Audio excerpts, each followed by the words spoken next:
नमस्कार दोस्तों, मैं देवेश मिश्रा आप सबका डिजिशाला क्लास में स्वागत करता हूं। दोस्तों आज के इस वीडियो लेक्चर में हम लोग जो है chapter the fun they had को पढ़ने वाले हैं। दोस्तों ये चैप्टर हमें भविष्य में ले जाता है। भविष्य की ये कहानी है सन 2157 और इस समय आपका जो एआई है ये लगभग जो है आपकी पूरी दुनिया में जो है वो फैल चुका है और फैलने के साथ साथ इसका जो सबसे ज़्यादा प्रभाव देखा गया वो क्या, एजुकेशन सिस्टम पर। तो 2157 में एजुकेशन सिस्टम में क्या क्या बदलाव दिखाई देंगे ये आपको इस चैप्टर में दिखाई देगा और साथ में इस चैप्टर में आपको ये भी दिखाई देगा कि जब 2157 के बच्चों को हमारे वर्तमान समय के एजुकेशन सिस्टम के बारे में पता चलेगा तो कितना ज़्यादा वो सरप्राइज होंगे। और इस चैप्टर में आगे आपको ये भी पता चलेगा कि कौन सी आपके जो है एजुकेशन सिस्टम सही है, जो इस समय चल रही है वो, या जो भविष्य में आपका एआई लेके आने वाला है वो। बिना समय गंवाए चलिए दोस्तों हम लोग चैप्टर की ओर आगे चलते हैं।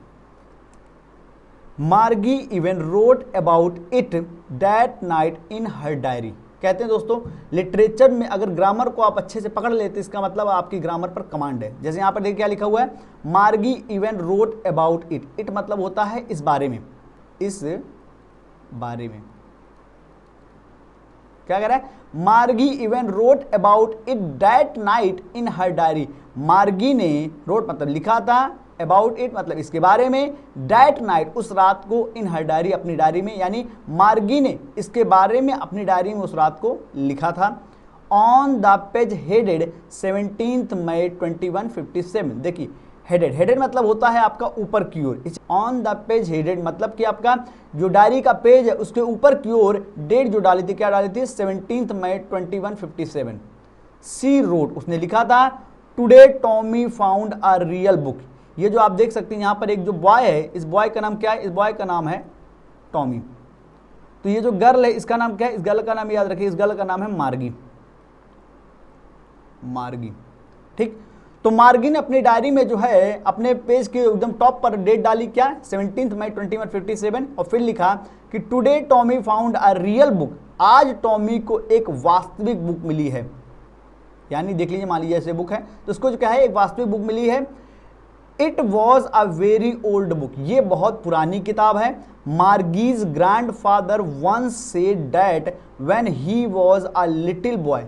क्या कह रहा है, मार्गीज ग्रैंड फादर। देखिए मार्गी में एपोस्ट्रोफी एस लगा हुआ है, इसका मतलब है मार्गी का किसी न किसी से रिलेशन है, और यहाँ पे रिलेशन किसके साथ है, ग्रैंड फादर के साथ। तो मार्गी के जो दादाजी थे, वंस एक बार उन्होंने कहा था, सेड मतलब होता है कहना, कि when he was little boy.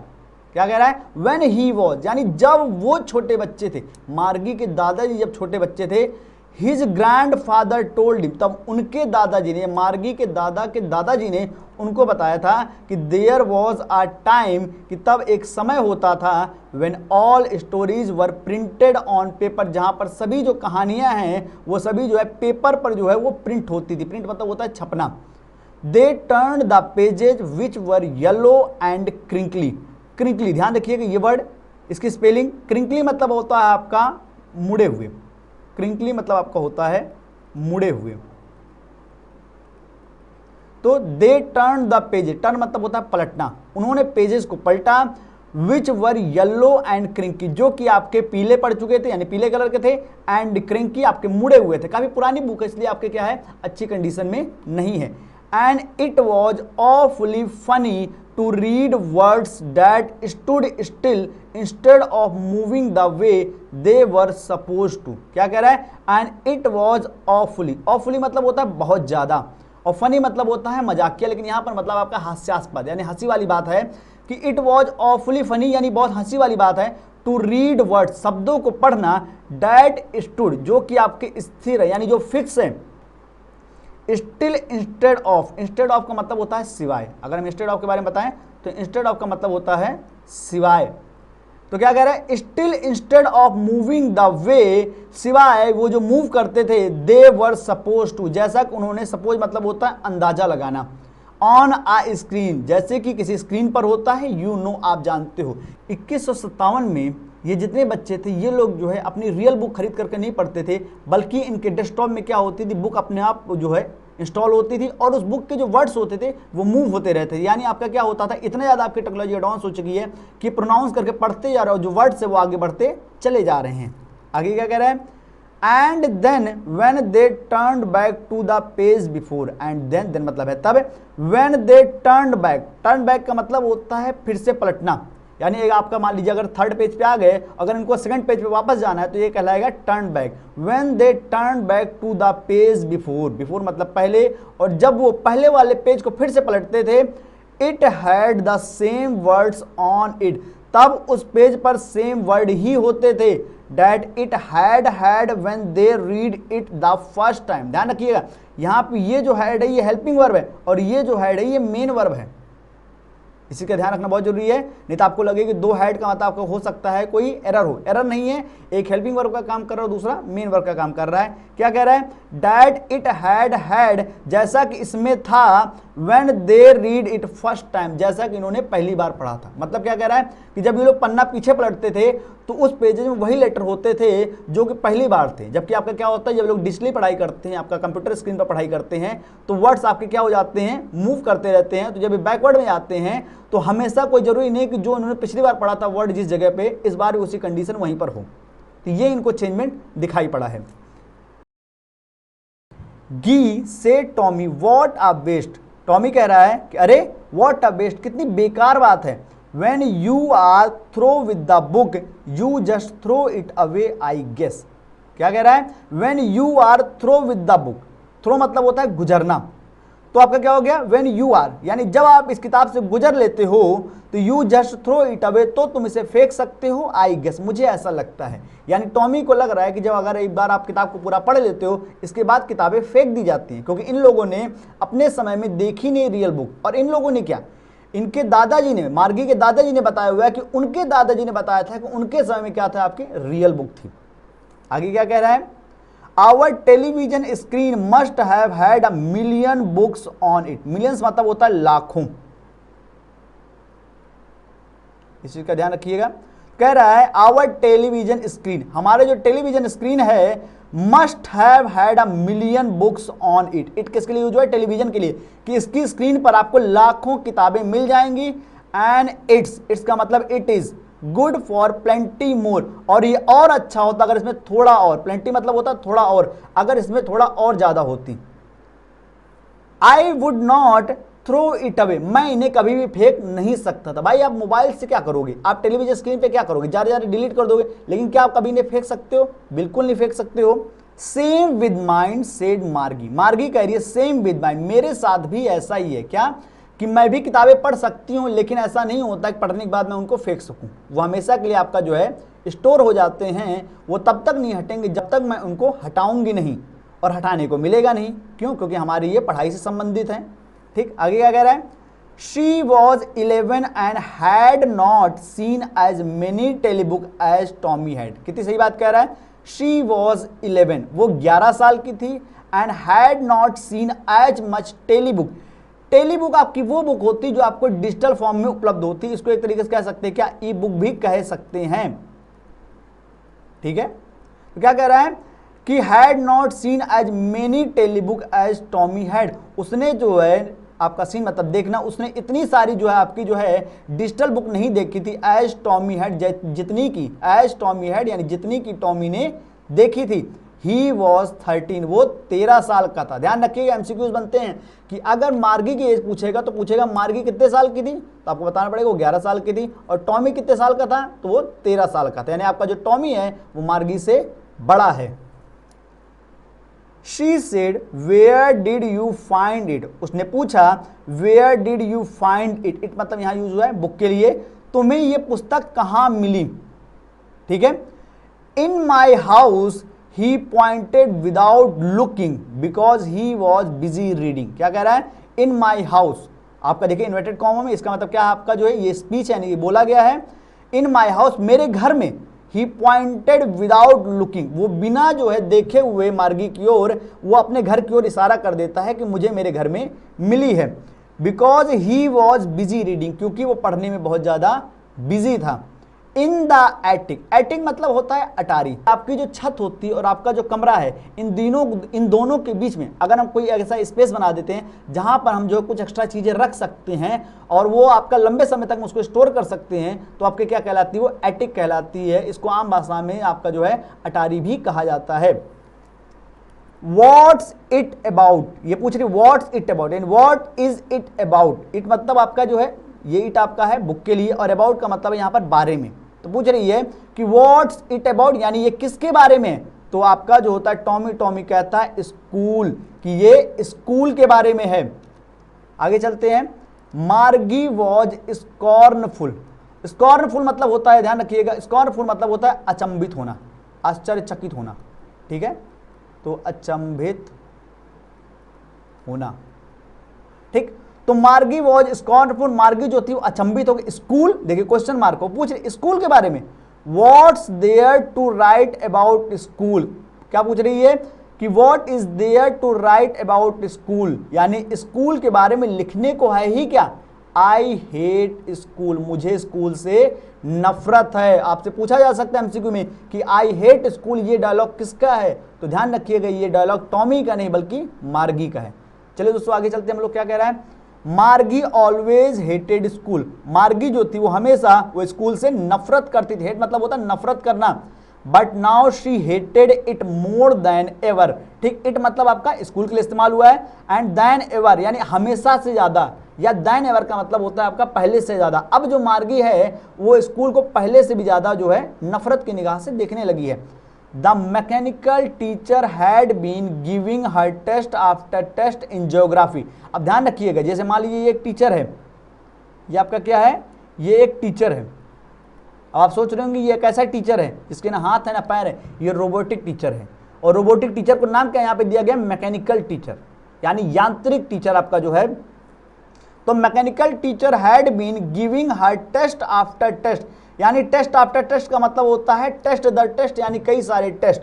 तो उसका जो मैकेनिकल टीचर था वो उससे ज्योग्राफी सब्जेक्ट में क्या है, टेस्ट पे टेस्ट दिए जा रहा था, यानी आपकी जो टेस्ट की उसने लाइन लगा रखी थी, आज एक, कल दूसरा, परसों तीसरा, लगातार वो टेस्ट पे टेस्ट लिए जा रहा था। And she had been doing worse and worse, और जिस हिसाब से वो टेस्ट दर टेस्ट ले रहा था वैसे आपका वर्स एंड वर्स का मतलब होता है बुरा और बुरा। और वैसे ही जो आपका क्या है कि आपकी जो मार्गी है, शी आया हुआ यानी मार्गी के लिए, हैड बीन डूइंग, डूइंग मतलब होता है कर रही थी, वो उससे भी ज्यादा बुरा बुरा करती जा रही थी। अंटिल, हमने आपको बताया है कि अंटिल, अंटिल मतलब होता है जब तक नहीं, जब तक her mother had shaken her head sorrowfully, जब तक उसकी माँ ने उसका, सेकंड मतलब होता है आपका झकझोरना या हिलाना, ठीक है। तो जब तक उसकी माँ ने जो है उसका सर जो है वो हिलाया नहीं, कैसे, दुख से, सोरोफुली मतलब होता है दुख से, ठीक है।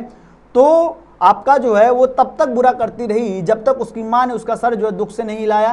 And sent for the county inspector, और इसके बाद जो इसे जो है काउंटी इंस्पेक्टर यानी गणना करने वाले जो आपके इंस्पेक्टर थे उनके पास भेज दिया गया। अब गणना करने वाला हालांकि इस समय तक आपके जो रोबोट आ चुके हैं, लेकिन उनको अभी भी जो है कौन हैंडल कर रहा है, मैन हैंडल कर रहे हैं। मतलब अभी भी रोबोट की जो अगर कोई प्रॉब्लम क्रिएट करते हैं, रोबोट में कोई समस्या आती है, उनको ठीक कौन कर रहा है, उनको इंसान ही ठीक कर रहा है। और इंसान के लिए यूज क्या किया गया, county inspector.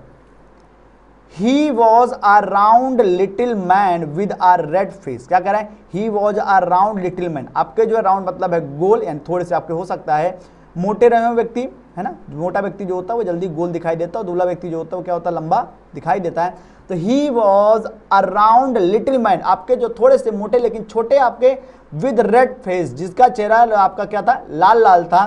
And a whole box of tools with dials and wires, क्या कह रहा है, और होल बॉक्स यानी पूरा जो बॉक्स था वो आपका टूल्स मतलब होता है यंत्र, एंड डायल्स विद वायर, आपके जो टूल्स जो आपके यंत्र थे वो उनके डायल्स यानी आपके जो थे, हो सकता है अगर उसकी स्क्रीन खराब हो जाए तो टूल्स जो थे उनकी स्क्रीन के साथ और तारों के साथ मौजूद है। यानी वो जो व्यक्ति था वो अपनी पूरी प्रिपरेशन के साथ आता, उसके बैग में जो है कई सारे आपकी डिस्प्ले हो सकती, कई सारे तार पहले से ही मौजूद थे, यानी उसको इसी काम के लिए ही रखा गया था।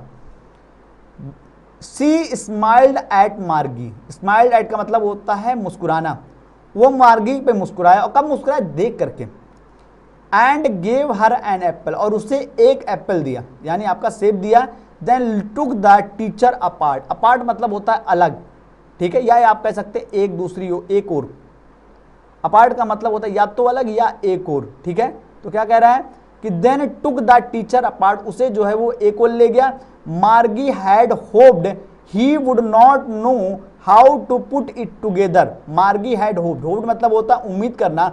मार्गी उम्मीद कर रही थी कि he would not know how to put it together again. उम्मीद कर रही है जो आपका मैकेनिक है, ये मैकेनिक बिल्कुल भी ना जानता हो कि इसको कैसे सही किया जाए। But he knew how all right, लेकिन वो जानता था कि कैसे सब कुछ सही किया जाएगा। एंड आफ्टर एन आवर और सो, और 1 घंटे के बाद या उससे थोड़ी ज्यादा के बाद, देयर इट वॉज अगेन, एक बार फिर से वो उसके सामने था। ठीक, इट यहाँ पे यूज हुआ है किसके लिए? रोबोट के लिए। यानी अब जो है 1 घंटे के बाद जो है आपका मार्गी के सामने जो आया है वो सबसे पहले क्या आया? उसका रोबोट आया है। ठीक है, मैकेनिकल टीचर जिसको आप कहेंगे। लार्ज एंड ब्लैक एंड अगली with a big screen on which all the lesson were shown. क्या कह रहा है? और ये जो आपका रोबोट आया वो टीचर जो वो आपका जो है लार्ज, वो बड़ा है, एंड ब्लैक एंड अगली, और आपका ब्लैक कलर का है यानी काले कलर का है, और थोड़ा सा बदसूरत भी है। देखने में आप देख सकते हैं कहाँ खूबसूरत लग रहा है। With a big screen on which all lesson were shown, और उसमें जो बिग स्क्रीन लगी, बड़ी स्क्रीन लगी हुई, डिस्प्ले जो लगी हुई है उसमें क्या कर रहा है? All the lessons were show, सभी के जो पार्ट हैं वो आपके दिखाई दे रहे हैं। And the questions were asked, और उससे रिलेटेड क्वेश्चन भी पूछे गए हैं। That was not so bad, अब ये बुरा नहीं है। आपका सो मतलब होता है इतना, यानी अब ये इतना बुरा नहीं है। The part Margie hated most was the slot where she had put homework and test paper। क्या कह रहा है? The part Margie hated, यानी वो भाग या वो हिस्सा मार्गी हेटेड, जिससे मार्गी नफरत करती थी। मोस्ट वॉज द स्लॉट, वो आपका हिस्सा कौन सा था? स्लॉट का हिस्सा था। जैसे मान लीजिए यहाँ पे स्लॉट बना हुआ, स्लॉट का हिस्सा था। Where she had to put homework and test paper, जहां पर उसे उसके होमवर्क और टेस्ट पेपर को रखना पड़ता था। दोस्तों ये मत समझिएगा केवल आज के समय में ही आपको होमवर्क करने में या टेस्ट पेपर में जो है प्रॉब्लम होती है, भविष्य में भी ये प्रॉब्लम बच्चों के साथ होने वाली है। यानी एक तरीके से कह सकते हैं ये प्रॉब्लम यूनिवर्सल ट्रूथ है कि बच्चे होमवर्क करने में बड़ी तकलीफ महसूस करते हैं, और टेस्ट पेपर के जो है उसको चेक कराने में या टेस्ट पेपर सॉल्व करने में उनको बड़ी तकलीफ होती है। दोस्तों इसीलिए वीडियोस के अंत में हम आपसे कुछ क्वेश्चन पूछते हैं, और उन क्वेश्चन का जवाब आप कमेंट बॉक्स में जरूर बताइए, क्योंकि ये दर्शाता है कि आपने चैप्टर को ध्यान से पढ़ा है और आपको समझ में आया है। और अगर कुछ समझ में नहीं आता है तो आप हमें कमेंट बॉक्स में बताइए, आपके मैसेज को, आपके कमेंट को पर्सनली पढ़ा जाता। अगर उसमें कोई प्रॉब्लम होती तो उन्हें बिल्कुल ही सही कर दिया जाएगा, आपकी समस्या को दूर कर दिया जाएगा। चलिए दोस्तों आगे चलते हैं। She always had to write them out in a punch code। क्या कह रहा है कि she always had to write, यहां पर जो had है ये आपका क्या कर रहा है? हेल्पिंग वर्ब का काम कर रहा है, और यहाँ पे मेन वर्ब का भी यही काम कर रहा है। She always had to write, उसे हमेशा लिखना पड़ता था। them मतलब उन्हें, किन्हें? वो आपको क्वेश्चन पूछे जाते थे। इन अ पंच कोड, यानी उसे हमेशा जो आंसर थे आपका होमवर्क हो या टेस्ट हो, उसे एक पंच कोड, आपको पता है मशीन जो होती है अपनी खुद की लैंग्वेज होती है, जैसे इस समय हमारे मशीन की जो लैंग्वेज हो मशीनी लैंग्वेज हो, तो क्या कह रहा है कि वो जो आंसर लिखती थी उसे वो पंच कोड, एक कोड में लिखती थी। They made her learn when she was 6 year old, जिसे उन लोगों ने, दे मतलब उन लोगों ने या वे या उन्होंने उसे सिखाया था जब वो 6 साल की थी। And the mechanical teacher calculated the mark in no time. In no time का मतलब होता है बहुत जल्दी। इन नो टाइम का मतलब क्या होता है? बहुत जल्दी। अभी चीज का देखना क्या कह रहा है ये कि, और मैकेनिकल टीचर अपना जो है होमवर्क करके, जैसे वो आपका जो स्लॉट में डालती थी, जैसे टेस्ट पेपर करके डालती थी, वो बहुत जल्दी उनको चेक करके मार्क्स भी वो दे देता। अभी क्या होता है, आप एग्जाम वगैरह देते हो, टेस्ट वगैरह देते हो तो समय लगता है, लेकिन इस समय क्या हो रहा है 2157 में वो टेस्ट पेपर करके देती थी, तुरंत वो मार्क्स भी आपका जो है मैकेनिकल टीचर दे देता था। तो दोस्तों आज के इस वीडियो लेक्चर में इतना ही। इस वीडियो लेक्चर में हमने जाना कि आपका टॉमी को एक रियल बुक मिली है, और रियल बुक को देख करके आपका मार्गी न केवल अचंभित है, बल्कि जब वो आपका टॉमी से पूछती है कि किस बारे में है, इसको भी लेकर को सरप्राइज हो जाते हैं, क्योंकि टॉमी बताता है कि ये जो पुस्तक है ये अपने स्कूल के बारे में लिखी गई है। मार्गी को स्कूल से नफरत है, और इसके लिए वो जिम्मेदार मानते हैं उसके मैकेनिकल टीचर को। क्यों? क्योंकि वही उसका जो ज्योग्राफी में बार बार टेस्ट ले रहे हैं, और टेस्ट की वजह से जो है वो बार बार जो परफॉर्मेंस उसकी खराब होती जा रही है। ठीक है, इसके बाद हमने जाना इसमें कि जब इसकी परफॉर्मेंस बहुत ज़्यादा खराब हो जाती है, इसकी माँ जो है इसको काउंटी इंस्पेक्टर के पास ले जाती हैं, आप भाषा में कहा जाए मैकेनिक के पास। वो इंस्पेक्टर जो है, वो जो मैकेनिकल टीचर था, उसको वो देखता है और उसको सही कर देता है। लास्ट में ये बताया गया है कि मार्गी अपने आंसर्स को लिखती कैसे थी। वो क्या करती थी, अपने आंसर्स को, अपने टेस्ट पेपर को एक पंच कोड, जिसे जब वो 6 साल की थी उसमें सिखाया गया था, उस भाषा में उस टीचर को यानी आपके स्लॉट में आंसर को डालना होता था और बिना समय गंवाए यानी कुछ ही मिनटों में, कुछ ही सेकंडों में क्या होता था, वो जो टीचर था वो चेक करके आंसर को दे देता था। तो दोस्तों आज की वीडियो में बस इतना ही। दोस्तों आगे हम लोग बात कर लेते हैं कि इस पार्ट से कौन कौन से टाइप के एमसीक्यूज बन सकते हैं। वैसे एमसीक्यूज बहुत सारे बन सकते हैं, लेकिन आपके लिए हम 3 आपके जो एमसीक्यूज लेकर के आए हुए हैं। देखिए पहला एमसीक्यू क्या कह रहा है, विच डेट डिड मार्गी राइट इन हर डायरी। मार्गी ने अपनी डायरी में कौन सी डेट डाली थी। 4 ऑप्शन है, 15 मई 2157, 21 मई 2157, 17 मई 2157 या फिर 16 मई 2157। जो भी दोस्तों जो भी सही आंसर होगा उसका जो है जवाब आप जो है कमेंट बॉक्स में लिख करके जरूर बताइएगा। सेकंड क्वेश्चन आपका कह रहा है, the paper of a real book were dash and dash. अब देखिए दोनों जगह पे आपको क्या क्या ऑप्शन आएंगे आपको दिए हुए। पहला है डल एंड डर्टी, दूसरा है ग्रीन एंड डर्टी, तीसरा है नीट एंड डर्टी और चौथा है येलो एंड क्रिंकली। ठीक है, जो भी सही आंसर होगा आपको कमेंट बॉक्स में बताना। और तीसरा आपका जो एमसीक्यू है वो मार्गी वॉज डैश ईयर ओल्ड। हमने आपको बताया था पढ़ाते समय कि मार्गी कितने साल की थी। ऑप्शन में है 10, फिर है आपका 11, थर्ड ऑप्शन है आपका 12 और फोर्थ है आपका 9। तो इस तरीके से हमारे इस पार्ट से जो एमसीक्यूज बन सकते हैं वो कुछ इस प्रकार के हो सकते हैं। और अगर इस पार्ट से हम जो है शॉर्ट क्वेश्चन को ढूंढना चाहें तो आपके लिए 2 शॉर्ट क्वेश्चन जिनको आपको आंसर जरूर लिखना होगा। पहला है आपका write down the brief description of newly found book. ये जो नई किताब मिली थी इसके बारे में संक्षिप्त में आपको कुछ बताना है, क्या है, कैसी है। ठीक है, और दूसरा है what do you think a telebook is. आपको बताना है, आपको सोच करके लिखना है कि आप टेली बुक के बारे में क्या समझते हो। तो दोस्तों आज के इस वीडियो में बस इतना ही। उम्मीद करते हैं आपको ये पार्ट समझ में आया होगा। अगर कोई समस्या है तो आप कमेंट बॉक्स में बताइए, आपकी समस्या का समाधान कर दिया जाएगा। अगर वीडियो पसंद आती है तो वीडियो को लाइक करना बिल्कुल ना भूलिए। अगर आप चैनल पर नए हैं तो इसे सब्सक्राइब जरूर करिएगा और अपने दोस्तों की मदद के लिए इसे शेयर करना बिल्कुल ना भूलिएगा। धन्यवाद।